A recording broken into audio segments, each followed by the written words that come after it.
উনি এই ঢাকা বারে আওয়ামী লীগের সকল নেতাকর্মীর আইনজীবী হিসাবে মামলা শুনানি করতো এবং আপনাদের সামনে ব্রিফিং করতো। ওনাকে এই কোর্টে আসা থেকে বিরত করতে 28-10 তারিখে যাত্রাবাড়িতে পারভেজ হত্যা একটা মামলায় ওনাকে এজাহারভুক্ত আসামি করে একটা মামলা করেছে এবং সেই মামলায় ওনাকে আজকে বিজ্ঞ আদালতে উপস্থিত করেছে। বিজ্ঞ আদালতে আমরা জামিনের প্রার্থনা করেছি, বিজ্ঞ আদালত জামিন নামঞ্জুর করে ওনাকে জেল হাজতে প্রেরণ করেছে। শামীম আল সাইফুল সোহাগ বাংলাদেশের একজন পরীক্ষিত রাজনীতিবিদ এবং পরিচ্ছন্ন রাজনীতিবিদ হিসেবে ওনার সুনাম আছে। উনি ওনার নির্বাচনী আসনে কোনো মামলাতে আসামি হয় নাই, শুধুমাত্র এই ঢাকা কোর্টে উনি আওয়ামী লীগের আসামিদের পক্ষে মামলা শুনানি করার কারণে ওনাকে এই মামলায় আসামি করেছে বলে আমরা বিশ্বাস করি। জুলাই আগস্টে ওনার স্পেসিফিক ওইভাবে কোনো ভূমিকা ছিল না। উনি জুলাই আগস্টে উনি এই যেই দিন ঘটনার তারিখের কথা বলা হয়েছে উনি এই ঘটনার তারিখে যাত্রাবাড়িতে উনি উপস্থিত ছিল না।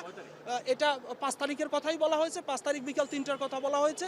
এই সময় উনি যাত্রাবাড়িতে ছিল না, উনি ওনার বাসা কেরানীগঞ্জে ছিল। এটা পারভেজ হত্যা মামলায় ওনাকে আসামি করা হয়েছে এবং সবথেকে ইন্টারেস্টিং বিষয় হলো এই পারভেজ হত্যা মামলাটা করা হয়েছে 28-10-2024 তারিখে, যেটা অনেক দিন পরে। এর মধ্যবর্তী সময় উনি এই কোর্টে আওয়ামী লীগের সকল মামলা উনি শুনানি করত।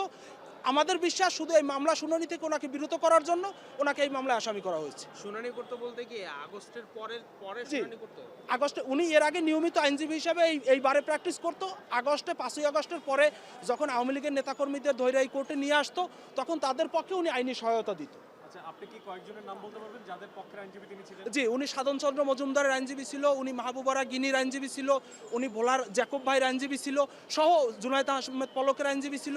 অনেকের মামলায় উনি ব্রিফিং করেছে বা আপনারা সেটা প্রচার করেছেন। কিন্তু আমরা দেখেছি যে সব মামলার ওই সময়ে মোর্শেদ হোসেন শাহীন শুনানি করেছে। মোর্শেদ হোসেন শাহীনের সাথে মোর্শেদ হোসেন শাহীনও ছিল, কিন্তু সকল মামলায় মোর্শেদ হোসেন শাহীন ছিল না। আমার কাছে ভিডিও ফুটেজ আছে, আপনারা যে প্রচার করেছেন ওনাকে সেটা আমার কাছে ফুটেজ আছে, আমি মোবাইলে আপনাদের দেখাইতে পারবো। আপনার সময় টেলিভিশন, এই এখন 71, 24